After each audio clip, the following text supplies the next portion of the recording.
이제 말씀을 받기 전 우리 믿음의 식구들과 같이 교제를 나누는 시간인데, 오늘 온 가족 예배니까 가족적으로 또 혼자 오신 분이나 두 분이 오신 분들은 또 그 나름대로 옆에 우리 형제자매들하고 교제를 했으면 좋겠습니다. 먼저 여기 나이가 어리다고 생각지 말고 우리 유치부 어린이들도 아빠 엄마 이렇게 키워줘서 정말 고마워요. 또 이렇게 하나님께 예배를 드리는 예배의 자리로 인도하셨으니 그 은혜가 너무 커서 진짜 고맙고 감사합니다. 이렇게 인사를 부모님께 드리세요. 그럼 부모님들이나 할아버지 할머니들이 아들아 딸아 손자 손녀를 향해서 이렇게 잘 자라주고 또 예배의 자리로 인도를 받을 때 거절하지 않고 하나님 앞에 나와줬으니 너무 고맙고 감사하다. 우리 잘해보자 하고 인사들 나눠주시기 바랍니다. 네.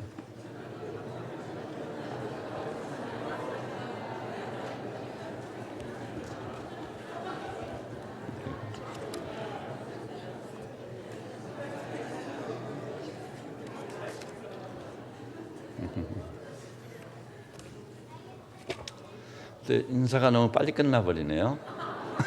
좀 장황하게 하셔야 되는데, 그리고 진심으로 마음과 마음이 만나고 진실과 진실이 만나는 진정한 교제가 되어야 돼요.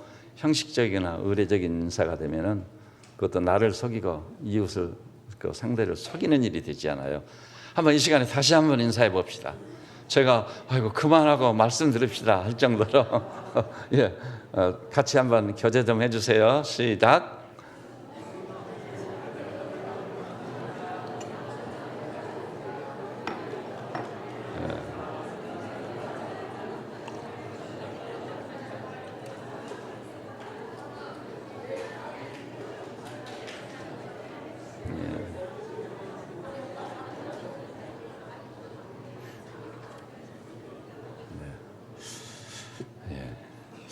여전히 인사가 참 짧군요. 구약의 하나님의 백성 이스라엘 사람들은 길 가다가 아는 사람을 만나면 최소한도 2시간 인사를 나눈대요. 그 상대방의 문안에 자녀들 문제, 사업의 문제, 가정 분위기는 어떤지, 하나님께 은혜를 받고 있는지 2시간 동안 인사를 나누는 거예요. 네. 아마 그런 풍속도가 우리에게도 필요한 줄 압니다. 웬일인지 현대인들은 바쁘다 바빠. 인사는 무슨 인사냐. 한다는 소리가 항상 만나면 무슨 소리 뭔지 아죠? 밥 한 번 먹읍시다. 제가 미국에 가서 제 제자가 이제 식당에서 식사를 대접하겠다고 해서 갔습니다. 저희 집사람하고. 그 목사님이 들어가더니 여기저기서 목사님 오랜만입니다. 언제 식사 한번 합시다. 식사 한번 합시다. 식사 한번 합시다. 이게 인사말 같이 돼 있어요. 예, 조금 이게 좀 문제가 아닌가 하는 생각을 해본 일이 있습니다.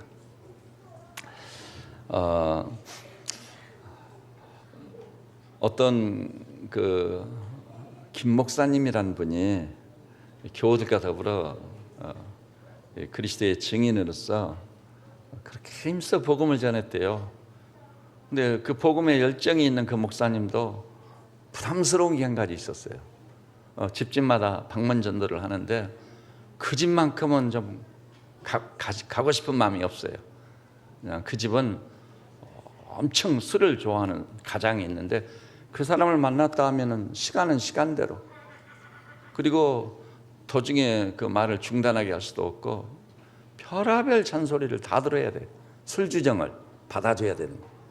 그래서 심지어는 이렇게까지 기도했다. 하나님 오늘 그 사람 좀 얻게 해 주십시오. 그 정도예요.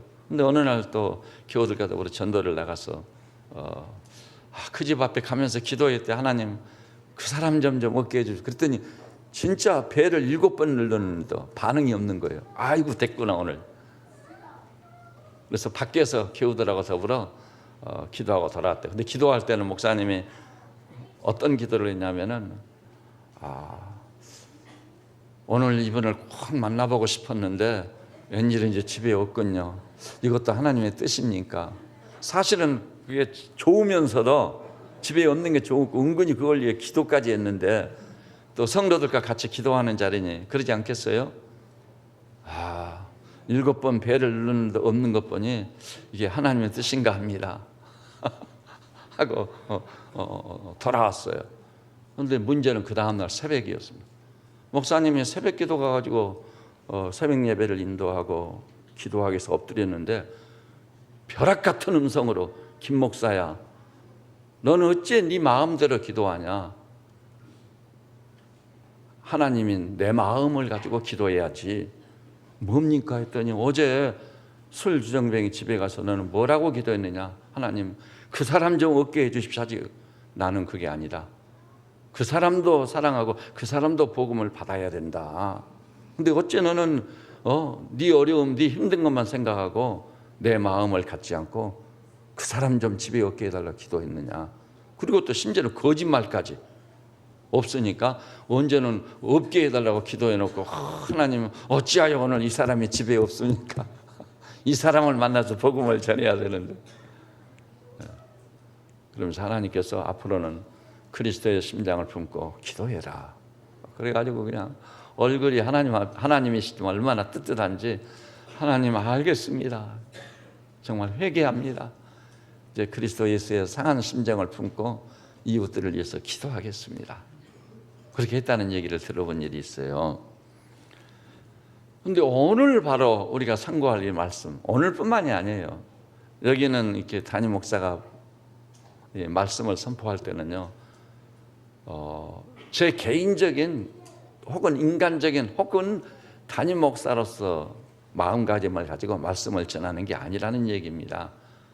정말 말씀을 전할 때는 여기 서 있는 제가 그리스도 예수의 상한 마음을 가지고 이 강단에 서지 않는다면 이 말짱한 일입니다. 여러분 혹시 감동받고 은혜 받았다고 할지 몰라요. 그러나 하나님 앞에서 볼 때는 그것은 허사를 경영한 것에 불과한 겁니다. 오직 하나님 아버지의 마음을 가지고 그리스도의 상한 마음을 품고 주님이 전하기를 기뻐하시는 그 마음, 성경에 기록된 대로 액면대로 이 말씀을 전해야 될 줄로 압니다. 그래서 오늘도 사실은 그런 마음가짐을 가지고 그리스도의 마음을 품고 이 강단에 섰습니다.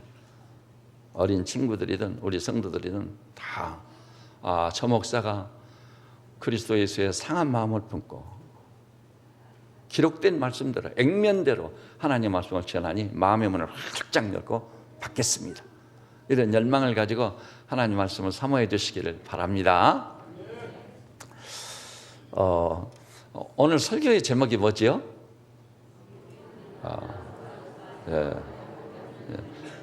우리는 아브라함과 이삭과 야곱의 하나님을 믿는다.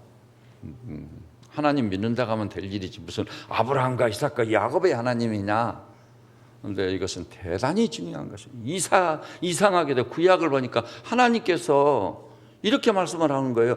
아브라함과 이삭과 야곱의 하나님인 나. 이게 어찌 된 건가? 그런데 오늘 본문에도 보니 6장 10절에 그랬어요. 네 하나님 여호와께서 네 조상 아브라함과 이삭과 야곱을 향하여 꼭 3대를 거론한단 말이에요. 3대. 그런데 6장 2절도 보니, 여러분 6장 2절 한번 봐볼까요? 하나님이 말씀을 증거하실 때, 말씀을 선물로 주실 때 대상이 누군지 6장 2절이요. 시작. 곧 너와 네 아들과 네 손자들이 평생에 네 하나님의 여호와를 경외하며 내가 너희에게 명한 그 모든 규례와 명령을 지키게 하기 위한 것이며 또 내 나를 장구하게 하기 위한 것이라. 여기도 보니 너와 네 아들과 네 손자, 아브라함과 이삭과 야곱 3대를 항상 거론하신 하나님께서 예가 아닙니다. 이스라엘 백성 모두에게도 너와 내 아들과 내 손자 3대를 거론하십니다. 선지서에 보니까 작년에 설교 있었죠. 너와 내 씨와 내 씨의 씨 3대를 거론하시는 하나님이시다. 그래서 제가 이 말씀 그대로 우리는 어떤 하나님을 믿느냐? 아브라함과 이삭과 야곱의 하나님을 믿습니다. 이렇게 제목을 설정한 거예요. 주님께서 이 제목을 각인시키셔서 평생 아브라함과 이삭과 야곱의 하나님을 믿으며 믿음으로 승리하는 우리 성도들 되시기를 진심으로 바랍니다. 그러면은 왜 하나님께서 3대를 거론하시냐 이 말이에요. 그 형상을 따라 모태에서 우리를 조직하신 하나님이시니, 여러분, 우리 하나님은 틀림없이 살아계십니다. 기독교는 신학적으로 전제주의라고 합니다. 소위 변증신학에서 보면요, 전제주의다. 무엇을 전제하는 종교죠? 하나님은 살아계신 분이다. 목사님, 그렇게만 말하지 말고 하나님이 살아계시다는 증거 좀 보여주세요. 지금 그것을 나눌 시간이 아니기 때문에 지나갑니다만은, 하나님이 살아계시다는 증거는 이 우주 속에 가득 차 있습니다, 여러분. 무신론자 누구든지 데리고 오세요. 그 무신론자의 아비인 영국의 그 위대한 무신론자, 그 사람이 무신론에 관한 책을 32권을 썼지 않아요. 근데 그 사람도 나중에는 마침내 굴복하고 2005년에 뉴욕 타임스 기자들을 초청해서 오늘부로 나는 무신론을 포기합니다. 하나님은 살아계십니다. 그럴 수밖에 없는 거예요. 근데 왜 사람들이 하나님이 살아계시다는 증거가 우주 속에 가득 차 있는데 그 하나님을 살아계심을 안 믿느냐 이 말이에요. 성경이, 하나님께서 성경을 통해 확실히 답을 주십니다. 어리석은 자는 그 마음에 이르기를 하나님이 없다 하느니라. 하나님이 살아계신데도 그 증거를 다 알아서 하시나 알면서도 왜 하나님을 살아계신 안 믿는다는 거예요? 어리석기 때문이다. 어리석기 때문에 안 믿는 거예요. 만약 여기서요, 하나님 살아계신 증거 좀 보여주십시오, 이런 생각이 드는 분들은 개인적으로 저를 찾아오십시오. 저하고 1시간만 얘기하면, 목사님 진짜 하나님은 살아계셨군요, 오늘부터 제가 하나님을 살아계신 분으로 믿겠습니다 하실 겁니다. 근데 그 살아계신 하나님이 우리 인간을 대상으로 거명을 하실 때, 아브라함과 이삭과 야곱의 하나님이다. 나는 너와 내 아들과 내 손자, 너와 내 씨와 내 씨의 씨들, 이렇게 3대를 거명하신 하나님을 찬송하시기를 바랍니다. 그런데 이 3대를 왜 하나님이 거론하셨는가에 대해서요, 우리 한국 민족을 너무나 사랑하기 때문에 온갖 풍상을 다 겪으면서 우리 한국 민족이 왜 이렇게 됐는가, 왜 이렇게 됐느냐는 거예요. 왜 이렇게 됐느냐는 거 여러분 설명하지 않아도 다 아시죠? 다 아실 거예요. 여러분, 지금 우리 한국은요, 범죄율이 OECD 국가 제1입니다. 분명해요. 자살률이 제1입니다. 여러분, 결혼 안 하는 율이 세계 OECD 국가 제1입니다. 성범죄율 세계 OECD 국가 제1입니다. 이럴 수가 있습니까? 청소년 범죄율이 OECD 국가 제1입니다. 우리 아들, 딸들 잘 들어두세요. 그렇게 죄를 지으면 어떻게 돼? 결과는 죄의 삭은 사망일 뿐입니다. 그 뉴스에서 날마다 보고 듣고 하고 있잖아요. 그래서 이렇게 된 이유가 뭔가, 그것을 자기 평생의 사명으로 알고 추적한 분이 있어요. 소위 그 닥터 현이라고, 그 현 박사님. 그분이 미국의 바이올레 유니버시티에서 교육학을 전공해서 박사학위를 받았거든요. 그것으로 교육학으로는 답이 안 나오더래요. 근데 이스라엘을 보니까 이스라엘 사람들은 이건 장난이 아니야. 아니, 발명왕 에디슨이 어느 민족인가 했더니 이스라엘 사람이야. 과학의 지존 아인슈타인이 누군가 했더니 유태인이야. 별일이 아니네.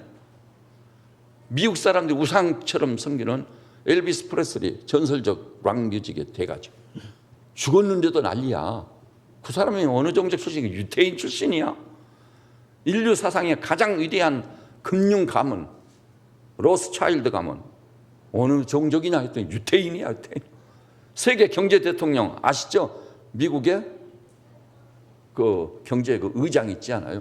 전에도 유태인, 현재 그 할머니도 유태인. 그 할머니 입만 보고 있어요, 세계 경제인들이. 우리나라도 마찬가지로 엘렌이라고 하는 그 할머니 있죠. 자, 근데 후임 그 의장까지 예정이 돼 있는데 그 사람 유태인. 이게 도대체 어떻게, 그래가지고 노벨상은 누가 받았지? 딱 열어보니까 몇 프로가 유태인이 받았다고요? 노벨상 수상자의 33%. 이건 경악을 금할 수 없는 일이에요. 미국 변호사의 23% 유태인. 미국의 아이빌리그 대학의 교수들 유태인이다 점령. 이게 도대체 어떻게 된 거냐. 그래서 도대체 우리 대한민국 사람은 IQ는 세계 제일이란데 왜 그리고 유대인과 비교할 때도 평균 수치가 우리가 더 몇이 많다고요? 다 여러분 다른 사람한테 전파하세요. 이가 더 많아요. 우리가 더 머리가 더 좋아 유대인보다. 근데 우리는 갈수록 침체되고 악화되고 사람 살기가 어려워. 아프리카 사람까지도 대한민국이 편리하게 잘 살고 있다는 거 다 안다는데 우리만 그걸 모르고 입만 열리면 불평하고 어명하고 죽여라 살려라 거짓말이 그냥 아니면 말고 뭐 사실 아닌 얘기. 이거 사실 아닌 얘기를 퍼뜨리는 사람은 확실히 우리 땅에서 추방시켜야 돼요. 거짓의 자리를 잡고 뿌리를 내리기 시작하면 그 나라는 망하게 돼 있어요. 거짓의 아비가 누구라고요? 사탄입니다. 처음부터 속이는 자다. 오늘 여기 나온 우리 형제자매님께서도 내게 좀 불리할지라도 거짓말을 안 하기로 이 자리에서 결정 내리시기를 바랍니다. 이거 너무나도 중차대의 문제예요.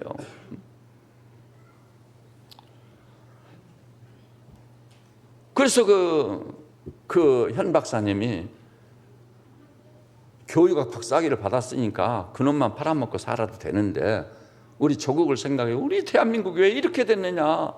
그리고 한국에 와서 보니까 이 장난이 아니야. 옛날에는 그저 심지어는 4대가 한 집에 대가족을 이루고 살면서도 오손도손 심지어는 명절에는 누구한테까지 큰 절을 올리러 갔었죠. 집안 새벽같이 일어나면 맨 먼저 집안 제일 큰 어른한테 부모님한테 쫙 인사를 여쭙고 심지어는 마을의 어른들까지 찾아갔습니다. 저도 마을 어른들을 찾아가서 인사를 하죠. 그럼 어른들이 다 기다리고 계신 거예요. 그러면서 큰 절을 하고 어르신 올 한 해 동안 더 건강하시고 더 하시는 일이 복되기를 바랍니다. 인사를 여쭤서 올리고 그러면 그 어른들이 그 인사를 받아서 네가 누구 집 아들인데 정말 너희 아버지 어머니 너희 할아버지 할머니가 부럽다. 그래. 어떤 분은 세배했던데 어떤 분은 조청이라는 거 있죠. 조청 그거 아주 몸에 좋은 겁니다. 그 쑥떡을 이렇게 고물을 묻혀가지고 조청에다 찍어서 들도록 탁 내놓으시곤 했어요. 그때 얼마나 오선도선했던가. 한 마을에 결혼식이 있다면 온 마을 잔치야. 다 아시죠? 저도 학교 갔다가 그 결혼식이 있으면 어디로 가는 거죠? 집으로 가는 게 아니라 책보자기에 가진 채 결혼식이 열리거나 그 집으로 가는 거예요. 그러면 엄마가 거기서 뭐 부침이도 하고 있고 반찬도 만들고 있다가 어서 오너라 해서 거기서 밥 먹고 이제 집에 와서 친구들하고 놀 때 집에 오면은요 저녁 밥 뭐 음식까지 싸가지고 또 오시는 거예요. 그렇게 행복했던 시절이 있는데 어찌하여 우리는 이 모양이 이 지경이 됐는가. 그 닥터 현이 제가 그래서 미국에서 그분이 어느 교회에서 집회를 하고 계시길래 제가 거의 그걸 찾아갔거든요. 찾아가서 시작부터 끝까지 같이 했습니다. 근데 그분이 우리 조국과 이 민족을 위해서 사명감을 가지고 길을 뚫었어요. 유태인들만 사는 공동체가 따로 있어요. 거기 들어간 거예요. 아무도 못 들어와요. 이방인의 접근을 거부합니다.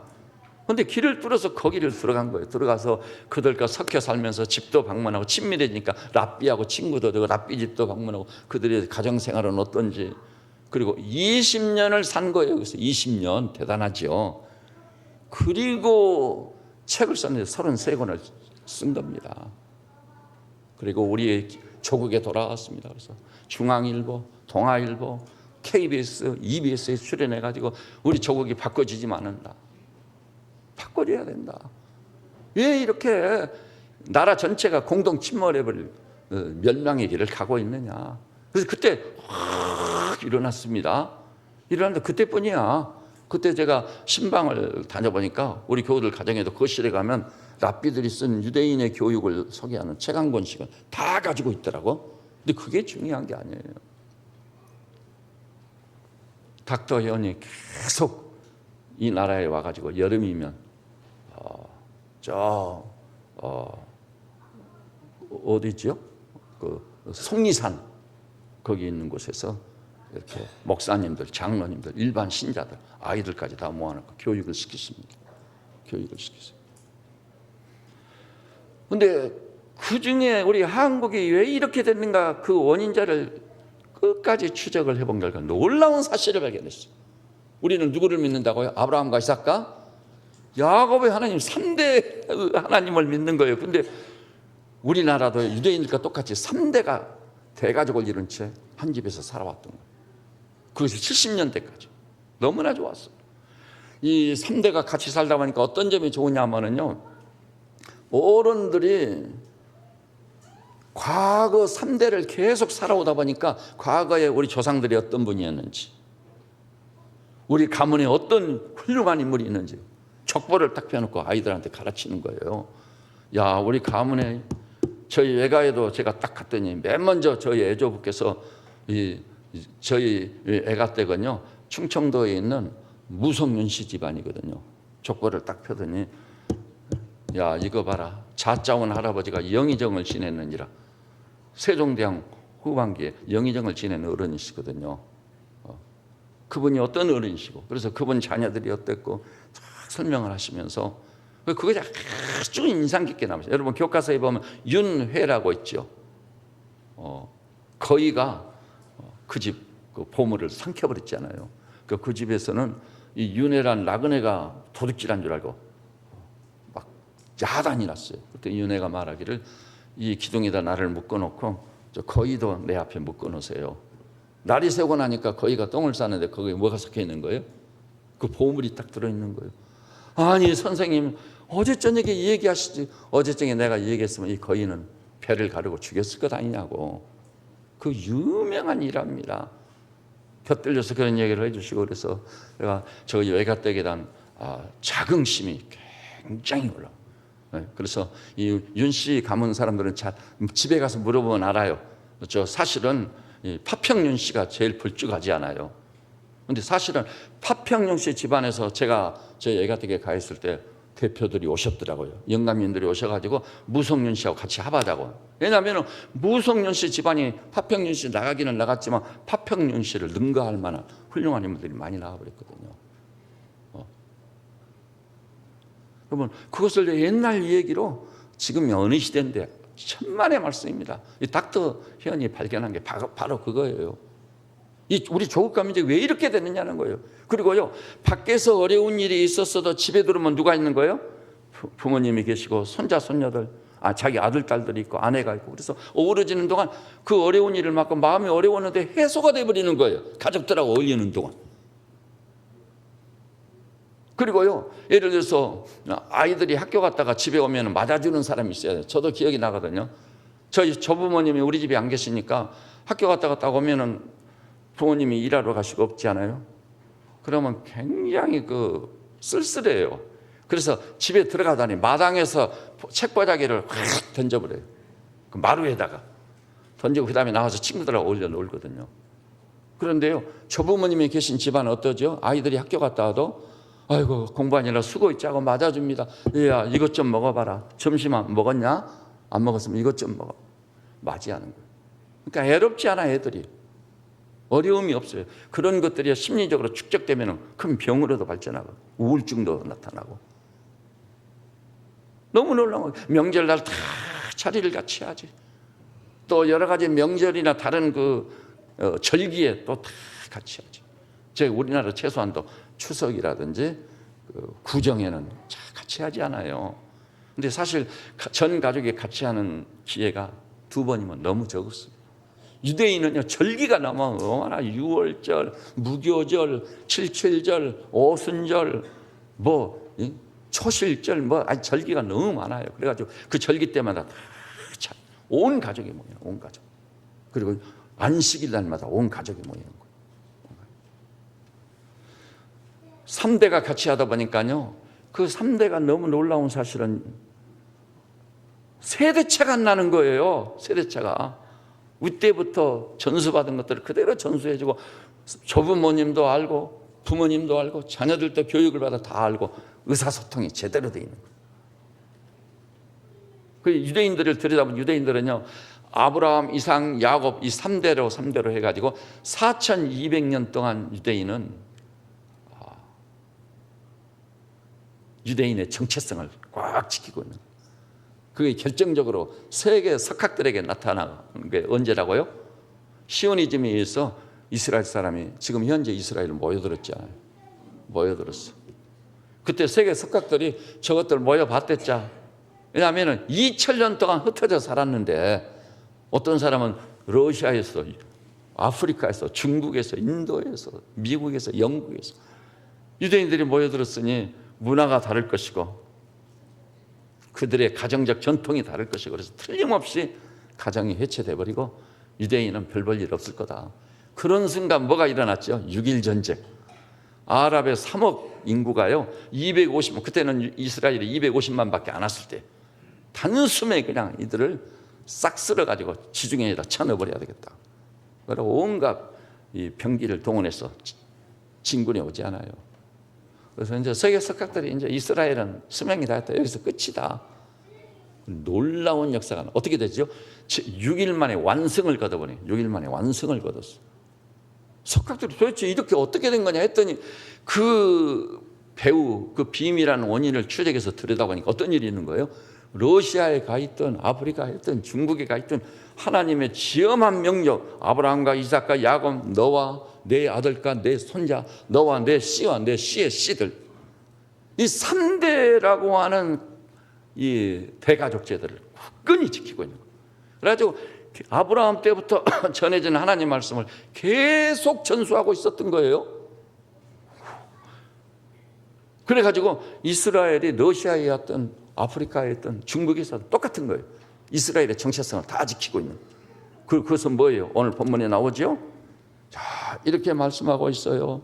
1절 보니 너희 하나님 여호와께서 너희에게 가르치라고 명하신 명령과 규례야 법도, 율법을 지키라는 율법. 이 율법 교육이 철저하게 이루어지고 있는 거예요. 이거 설명할 시간은 없습니다. 그런데 그 율법을 철저히 가르치되 그 가르치는 책임은 누구에게 기속되는 거예요? 7절에 보니 내 자녀에게 부지런히 가르치며 집에 앉았을 때든 길을 갈 때든 누워있을 때든 일어날 때든 이 말씀을 강론할 것이며. 부모에게 책임이 기속되는 부모님이요 하나님의 말씀을 알지 못하고 어찌 가르칠 수 있겠습니까? 불가능한 거예요. 그러니까 이 부모님들도요 그의 부모님들로부터 그 선조 그 조부모로부터 말씀을 다 전수받아요. 그래서 이스라엘의 모든 부모는요 따라서 합시다. 이스라엘의 모든 부모는 율법의 전문가다. 장난이 아니에요. 이 사람들이 서기관이 따라올 수 없을 정도로 다 전수받아가지고. 그런데요 이 말씀을 가르치는 방법도요 6장에 보면 다 나와요. 6장에 20절 보니까 한번 따라서 볼게요. 후일에 네 아들이 네게 묻기를 우리 하나님 여호와께서 명령하신 증거와 규례와 법도가 무슨 뜻이냐 하거든. 아이들이 율법을 처음부터 알겠어요? 모르니까 묻는단 말이에요. 이 여호와의 윤리와 법도 규례는 무슨 뜻입니까? 이걸 강론으로 들어가면요 왜 안식일을 지켜야 됩니까? 아버지? 또 왜 나 외에는 다른 신을 두지 말라고 한 겁니까? 할아버지 대답해 주세요. 자녀들은 묻고 어른들은 대답하고. 이게 방법론이에요. 이스라엘 사람들의 교육의 이 방법은 하나밖에 없어요. 디스커션, 묻고 대답하고. 성경에도 나오죠. 하나님께서도 묻고 대답하소. 가인아 내 아우 아벨이 어디에 있느냐. 우리 예수님도 뭐라고 했죠? 너희는 나를 누구라 하느냐. 이 돌들이 무슨 뜻이뇨? 이 율법이 무슨 의미입니까? 왜 새끼의 어미를 한 날에 제물로 드리면 안 된다는 겁니까? 왜 염소 새끼를 그 어미의 젖에 삶아서는 안 된단 말입니까? 왜 새 새끼와 어미를 동시에 포획하면 안 된단 말입니까? 궁금하니까 다 묻는 거예요. 물으면 어른들이 쫙 대답을. 그게 율법 교육이에요. 그게 가정교육. 가정교육이 어디서 이루어진다고? 3대의 가정에서. 따라서 합시다. 3대의 가정에서. 3대가 다 공유를 하고 있는 거예요. 그런데 우리나라는요 정반대 현상이 일어나고 말았습니다. 70년대까지는 우리도 3대를. 그래서 굉장히 오손도손 좋았어요. 문제가 없는 가정이 전혀 없는 건 아니었지만 3대가 한 가정을 이루는 것은 가족 중에 하나가 상처를 받고 아픔이 있잖아요. 그럼 다른 가족들로 말미암아 그게 다 해소되고 지워졌던 거예요. 그리고 밥상머리에서 한 자리에 앉아가지고 밥을 먹으면서 다 이 얘기 나눠요. 오늘 누구 집에 일하러 갔는데 이런 일이 있었고 이런 일이 있었고 다. 그러니까 마을 소문도 밥상머리에서 다 서로 나누는 거예요. 나눔이 그렇게 풍성할 마을 소식을 밥상머리에서 다 듣고 있는 거예요. 다 듣고 있어요. 그리고 손자 손녀 교육을 위해서요. 저도 제 애가에 갔더니 그렇게 하시더라고요. 애할아버지하고 제가 겸상을 하는 거예요. 애할아버지 앞에 계시고 저는 은목에서 앉아서 둘이 밥을 겸상해서 먹는, 다른 식구들은 큰 보리상을 거기서 같이 드시는 거예요. 그래서 어른 앞에서 정말 더우사나 저희 애할아버지는 말수가 없는 분이고 과묵한 분이거든요. 그리고 몸을 꼿꼿하니 이렇게 탁 앉아가지고 식사를 드신단 말이에요. 그러니까 어떻게 불편한지 반찬도 제대로 못 먹어. 근데 왜 거기 앉혀놓는 건가? 이제 와서 보니 그게 내게 복이 된 거예요. 무슨 얘기인지 짐작하시죠? 진짜 어렸을 때는요, 천방지축이지 않아요. 막 좋은 것만 다 갖다가 할아버지가 할머니 배는 게 없어. 그런데 엄숙하고 이 말수가 아주 적은, 그리고 어쩐지 좀 외경심이 생길 만한 그 할아버지 앞에서 밥을 먹으니까 참 단정하게. 그래서 그러면 할아버지가 다정하게, 야, 이게 참 맛있는 이라 먹어라. 예, 알겠습니다. 그것이 사람이 반듯하게 자라는 과정이더라고요. 그런데요, 닥터 현이 발견한 대단히 중요한 사실이 있어요. 3대 1대만 제대로 한 인간이 인성이 형성되는 3대. 무슨 얘기인지 알아요? 3대가 아니고는 안 돼요. 부모님들이 윗어른인 할아버지 할머니를 어떻게 섬기고 말씀을 해요? 아버님, 어머님 다녀오겠습니다. 그래, 잘 다녀오도록 해라. 갔다 오면 또 출타했다나 직장 근무하고 돌아오면 또 뭐라고 그러지? 와서 신고식 있잖아요. 아버님, 어머님 잘 다녀와서 그래, 오늘 직장에서 별일 없었느냐? 네, 아버님. 아버지, 어머니가 할아버지, 할머니를 어떻게 섬기는가를 눈으로 보고 귀로 듣는 거예요. 그 다음에 그랬을 때 할아버지, 할머니가 자기 아버지, 어머니를 어떻게 대하고 하는지 그걸 또 보고 듣는 거예요. 이걸 뭐라고 하죠? 학습이라고 하는 겁니다. 인간 교육이란 거의 주로 학습을 통해 이루어지는 거예요. 학교 공부를 통해 이루어지는 게 아니에요. 가정교육을 3대의 가정을 통해 이루어진다. 거기서 보고 듣고 학습이 돼서 그대로 익히게 되는 거예요. 그래서 3대가 이렇게 중요하구나. 우리 인간을 지으신 하나님이 오르시다. 따라서 하나님은 살아계시다. 그 하나님이 오르시다. 틀림없는 사실입니다. 그런데 어떤 일이 벌어지냐면 현정수 박사가 추적을 해봤어. 그 책은요, 서울대학교 교육학을 전공 위대한 교수들이 다 사인한 겁니다. 신학교 총장들이 다 사인한 거예요. 추천한 거예요. 서울교육감을 지낸 서울대 명예교수 문용린 교수가 다 추천한 거고, 그 제자가 또 추천한 거고, 정말 놀라운 논문이다. 이거 대단한 논문이다. 근데 그 논문의 핵심적인 것이 우리 한국에서 어떻게 가정이 3대 가정이 해체돼 버렸느냐, 어떤 일이 벌어지냐. 1970년대까지는 3대가 유지가 됐어요. 근데 1980년대가 되면서 이상한 현상이 일어났어요. 미국이 최고다. 아주 미국을 본받아 가지고 막 민주화가 일어나고 난리가 났어요. 막 미국 교육이 도입되고.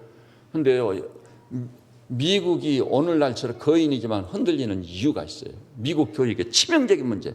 미국인들이 존 두이의 교육 철학을 수정하게 됐고, 존 두이의 교육 철학의 핵심이 뭔지 아세요? 따라서 합시다. 실용주의. 실제로 쓸모 있는 게 뭐냐? 쓸모 있는 것만 가치가 있다고 본 거예요. 그런데요, 당장 쓸모 없을지라도 진짜 공동체를 세우고 한 인간을 세우는데 중요한 것들이 너무나 많은데 실제로 쓸모 있느냐 없느냐 그것만 물은 거예요. 그게 우리나라에 돌아와서요. 우리나라도 그래요. 나이 많은 어른들, 저 사람들 나이가 많아서 힘도 못 쓰고 걷기도 잘 어렵고 뭐 돈도 못 벌고 쓸모없는 사람들. 어른들을 이 성경은 정반대요. 따라서 합시다. 샘머리 앞에 일어서라. 샘머리가 뭘 상징한 줄 아세요? 놀라운 것입니다. 그 샘머리가 될 때 살아온 인생이 그 얼마입니까? 80년 살았으면 80년 동안 수많은 사람들을 만나봤어. 인간관계를 수없이 해봤고 이것도 해보고 저것도 해봤고 인간을 그 어른들이 이제는 내쳐져가지고 외면당해가지고 말씀을 안 하고 있어서 그렇지 여기 앉아있는 어른들이요 80년 살아오는 동안 젊은이하고는 게임이 안 돼. 보고 듣고 아는 게 그걸 우리는 다 사장해놔. 이스라엘 사람들은 샘 머리 앞에 일어서라. 여기 우리 젊은 사람들 있을 줄 알아요. 그건 여러분의 망상입니다. 아니에요. 자리에 앉아가지고 일주일이든 며칠이든 이 얘기를 나눠보세요. 여러분의 부모를 능가할 아들, 딸들 없어. 그리고 여러분이 내세운 여러분의 그 짤막한 지식, 지혜, 경험이요. 그렇게 해서는 안 될 것이 거의 대부분이야. 왜냐하면 존 두이의 학교 교육이 그건데 뭐라고 한 줄 아세요? 따라서 합시다. 아이는 전문가에게 맡기라. 이게 존 두이의 기론이에요. 전문가에게 맡기라. 그러니까 우리나라 엄마 아빠들이 막 아이들을 누구한테 맡긴 거예요? 미술학원에 맡기고 피아노 학원에 맡기고 영어 학원에 맡기고 전문가한테 다 맡겨버린 거예요. 여러분 80년대 그래가지고요 부모님들이 미국식 교육을 위해서 그걸 도입하면서 막 혁명적인 교육혁명이 일어나요. 그래가지고 시골에 있는 부모님들이 논밭 다 팔아가지고 자녀 교육을 위해서 도시로 온 거예요. 우리 자식을 어떻게든지 교육을 시켜요. 그래가지고 시골에는 우리나라에 누구만 남죠? 할아버지 할머니들만 남아있는 거예요. 지금 그 소중한 자산을 다 덮어버렸습니다. 그리고 농가 팔아서 도시로 나와가지고 아이들을 교육시키는데 그러니까 80년대는 할아버지 할머니 조부모의 실종시대라고 합니다. 실종시대.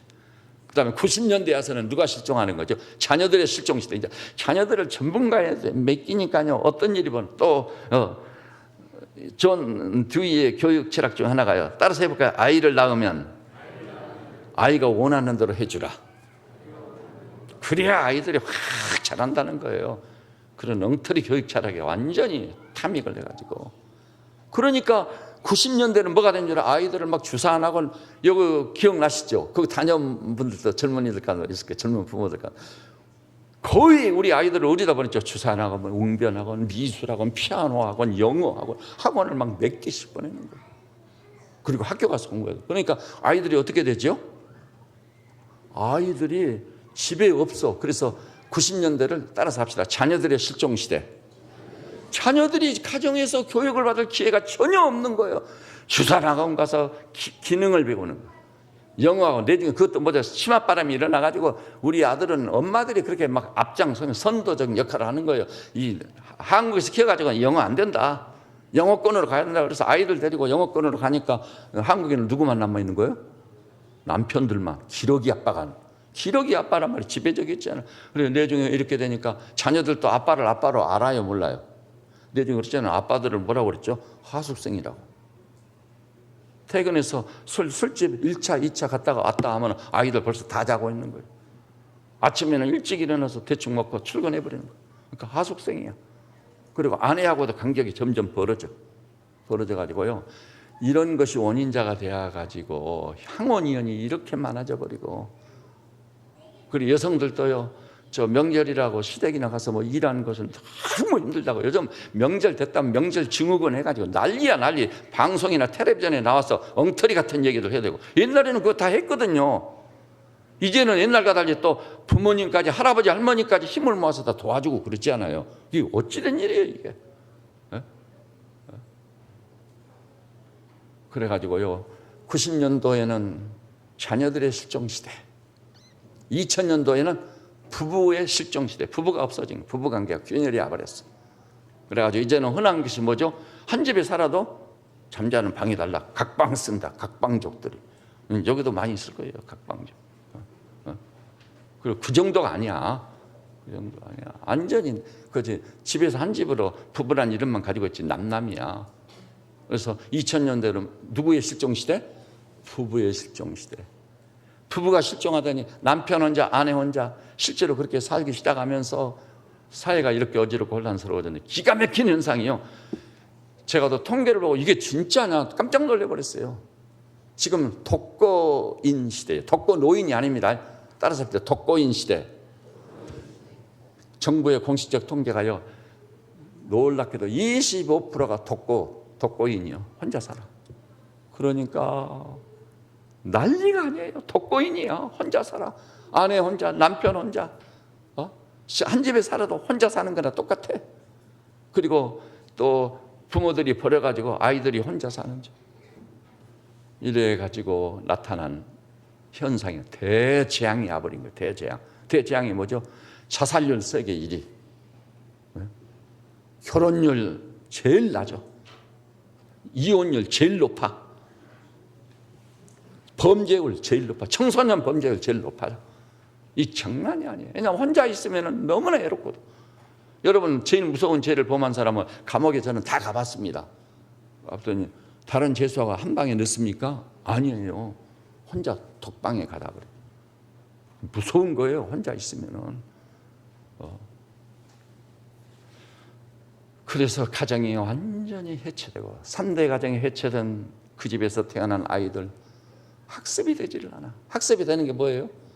텔레비전 앞에, 영상물 앞에, 이제 스마트폰 앞에 이런 전문가야. IT 산업이 발전했다는 거 자랑할 게 없는 거예요. 다 망치는 거예요. 다 망치는 거예요. 그래가지고 이제는 대한민국 호가 지금 침몰되어 가고 있어요. 이건요, 어느 정부, 어느 정권이 돼서. 근데 사람들은 다 어디에 문제가 있다고 진단하죠? 경제가 나빠서 문제가 있다. 그러면요, 60년대에는 경제가 좋았어요? 나빴어요?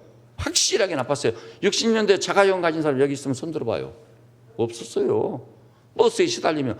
그래서 저도 제 고향 2시간 반 들어서 버스 타고 가는데요.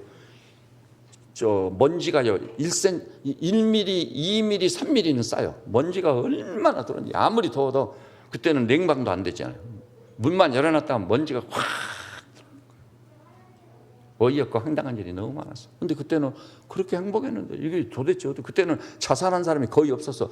자살한 사람이 신문에 보도되잖아요. 그러면 온 국민이 이거 큰일 났네. 누가 자살했냐고 막. 살인사건이 있잖아요. 그러면 그 지역이 난리가 나버렸어요. 난리가 나. 근데 지금 어때요? 살인사건이 통상적으로 일어나고 있어. 그래도 뭐 각성도 없어요.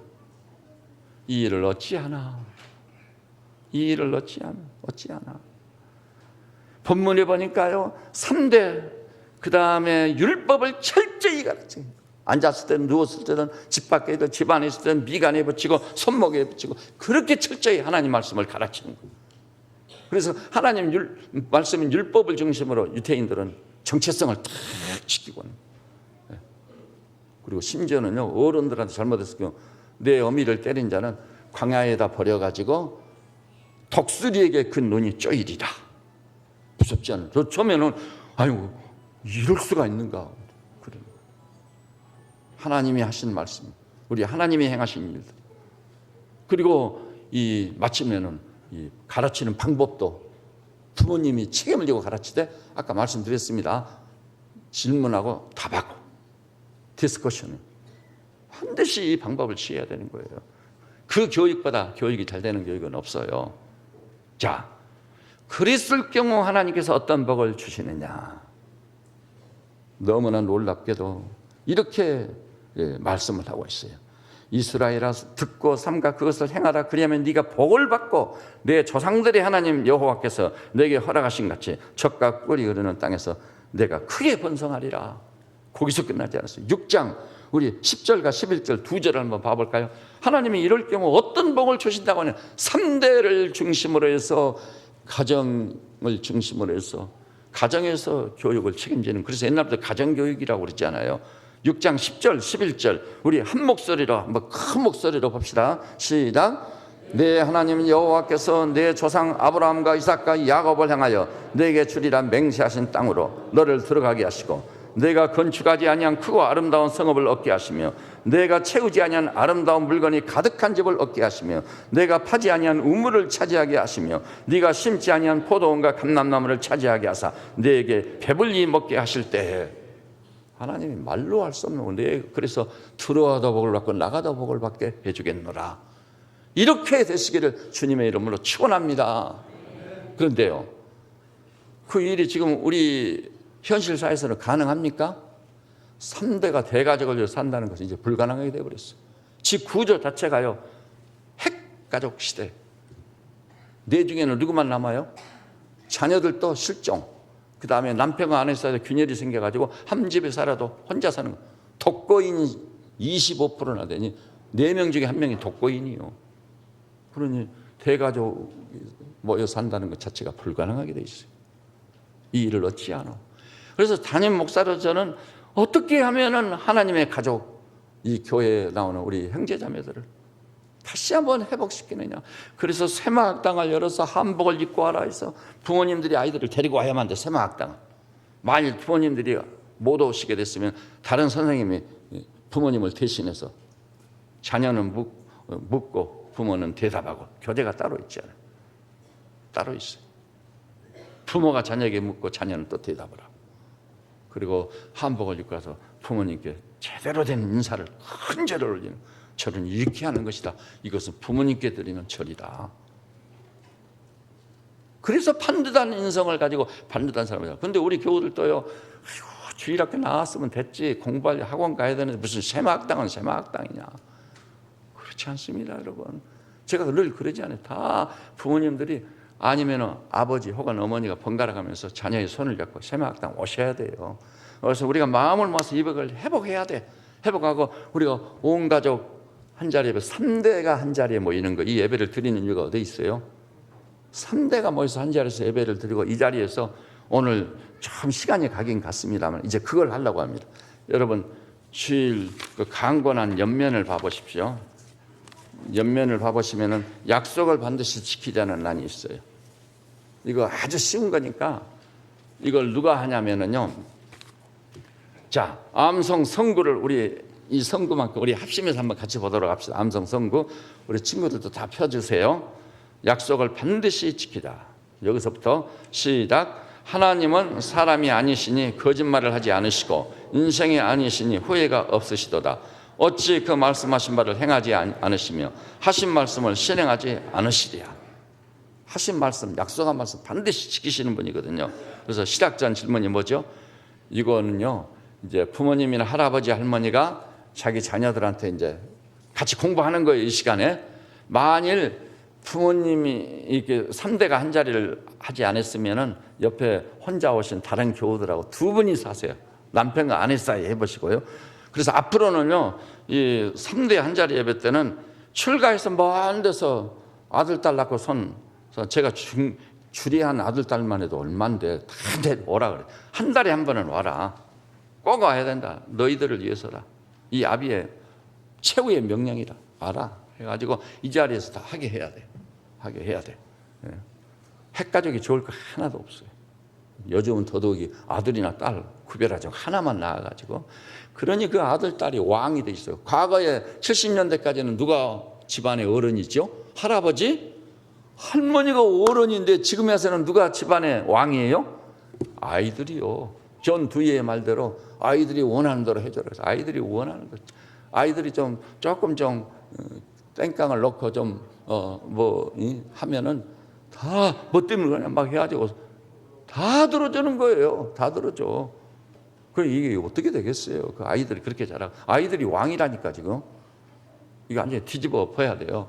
그래서 이 3대 한 자리 예배를 드릴 때는 다 나오라고 그래서 이 예배당을 가득 채우고 잠옷을 가득 채우고 정하면 이 앞자리까지 앉아가지고 해야 돼요. 해야 돼. 근데 오늘 이제 시간 관계상 제가요, 이건 숙제로 내드립니다. 여기 부모님들 읽어보시면 그냥 알게 돼 있어요. 할아버지, 할머니들 읽어보시면 그냥 알게 돼. 그렇지. 오늘 저녁에 집에 가서 이 일을 하시는 겁니다. 아이들 한 자리 식사를 하고요. 식사한 다음 이걸 딱 펴서 이걸 하시는 거예요. 너희들은 약속을 잘 지키는 편인가? 이 과의 목표가 뭐죠? 약속하신 하나님 알고, 약속을 지키는 하나님을 알고, 약속을 지키는 자에게 하나님 주시는 축복이 뭔지 알고. 그래가지고 이 본문에 보니까 이건 더 나와요. 부모님과 한 약속 중에 지키지 못했던 약속이 있으면 말해보세요. 물어보는 거예요. 그럼 아이들이 텔레비전 1시간만 보겠다고 했는데 약속 못 지켰습니다. 또 아침 7시면 일어나기로 했는데 부모님이 안 깨우면 더 늦잠을 잤습니다. 이런 걸 아이들이요, 자기하고 약속도 지켜야 돼. 부모님과의 약속도 지켜야 돼. 하나님과의 약속도 어떻게 해야 된다고? 지켜야 돼. 근데 여러분도 슬슬 좀 꽁무니를 빼시니까요. 어떻게 그렇게 살았어요? 그렇게 살아야만 나나 우리 가문에 복이 임하고 이 나라에도 하나님의 축복이 임하죠. 그렇지 않고는 안 됩니다. 여러분, 자녀들 논밭 팔고 아파트 차까지 팔아서 교육시켜 놔보세요. 나중에 어떻게 되죠? 너는 자식이 아니라 왼수다, 왼수. 그렇게 될 날이 바로 옵니다. 바로 와요. 그리고 여러분이 나이 좀 들면 이제 그 자식들은 뭐라고 그러죠? 뭐 말만 하면 잔소리 좀 그만해, 엄마. 그 다음에는 뭐라고 그러죠? 정말 부모 모시고 살기 정말 어렵네. 양로원이나 가서 계세요. 양로원에 보낸다는 게 잘못이라기보다는 그런 시대가 우리 앞에 지금 벌어지고 있지 않아요. 어찌된 일이에요, 어찌된 일. 오늘 하나님께서 우리에게 주신 말씀대로 살 때 하나님께서 은혜와 복을 주실 줄로 믿습니다. 놀라운 축복을 받게 될 줄로 압니다. 정작 여러분 주일날 오라고 하기가 좀 그래서 그럼 토요일날 제가 기다리고 있을게요. 토요일날 약속을 해가지고 그래서 다 모이게 해가지고 토요일날 이제 여러분의 자녀들과 여러분의 손자 손녀들을 제가 직접 가르치겠습니다. 그죠? 그 자리에서 부모님께 어떻게 예의를 갖추는 게 옳은지, 말씀을 어떻게 올려야 되는지 실제로 가르쳐가지고 가정이 발칵 뒤집히는 역사가 일어나요. 그리고 할아버지 할머니들이 80년 경험한 그 경륜 우러나오는 교훈을 주는 거예요. 그러면 할아버지 정말 고맙습니다. 어디 가서 내가 이런 교훈을 받겠습니까? 하고 받아야 돼. 이렇게 해서 여러분이 지금 의구심을 가지고 있는 거 있죠? 머릿속에 제 얘기를 듣고요. 설교를 듣고요. 그것에 대한 충분한 해답을 가지고 있습니다. 제가 몰라서 이런 얘기하는 게 아니에요. 다 알고 하는. 그래서 저는 우리 새빛저녁을 치료하는 형제자매들이 연희 교회나 연희 이웃들과 전혀 달리 진짜 우리 하나님 만나고 그 말씀 지키고 그 가문에서 여호수아 갈렙, 기드온의 300, 엘리야의 숨은 7천, 그리고 다니엘과 다윗 같은 위대한 하나님의 종들이 구름대같이 벌떼같이 일어날 수 있기를 주님의 이름으로 축원합니다. 그럼 오늘은 이것만은 하겠습니다. 옆에 이제 가족들 쪽으로 온 분들은요, 어머니가 먼저 그 자녀의 머리에 손을 얹으세요. 그 다음에 아버님이 맨 위에 손을 얹으세요. 그리고 아비의 기도보다 절실한 기도가 어디 있겠어요? 목사의 기도는 저리 가라야 자식을 얼마나 사랑합니까? 아비의 심정, 어미의 심정을 해도 머리에다 손을 얹고 눈물로 간절히 기도하는데 이거 5분 동안 하겠습니다. 5분 동안. 지금 저 성가대에 계신 분들도 자기 가족을 찾아가세요. 이거 대단히 중요한. 일어나서. 저 자녀가 없는 분만 성가대에서 그대로 앉아있어요. 앞으로는 다 데리고 나와야 됩니다. 시집가고 장가가서 살고 있는 사람 다 데리고 와야 돼. 다 데리고 와야 돼. 그리고 할아버지 할머니까지 같이 앉은 분은요, 할머니가 손을 얹고 그 부모님 손 위에 할머니가 얹고 마지막에 할아버지가 얹고 할아버지가 간절히 눈물로 기도하세요. 우리 손자, 우리 손녀, 우리 하나님 이 예배에 왔습니다. 불쌍히 여기시고 받아주시고 붙잡아 주시고 세임 주시고 주의 길을 열어주시고 반드시 이 땅에서 신앙의 명문 대가를 이루어 쓰임받고 연락받는 하나님의 가정 되게 해달라고 간절하게 기도해야 돼 진짜. 그리고요 혼자 오셨거나 그러면은 혼자 기도하시대요. 저 아들 딸들 흩어져 있지만 아들 딸들 중에 진짜 미운 아들 딸이 있을 거예요. 그것을 아들이라고 내가 미역국을 먹었나? 있을 거예요. 지가 어디서 나왔다고, 지가 어디서 배웠다고 이렇게 나를 배신하고, 그런 사람들에 대해서 예수님의 마음을 딱 품고 기도해 주세요. 나 같은 죄인도 주님은 구원해 주셨잖아요. 자, 그래서 그 다음에 손자 손녀들 다 그 이름을 거명하고 얼굴을 떠올려서 하나님께 부탁하는 기도를 드리시기 바랍니다. 그럼 지금부터 시작하십시다. 지금 시작하셔요.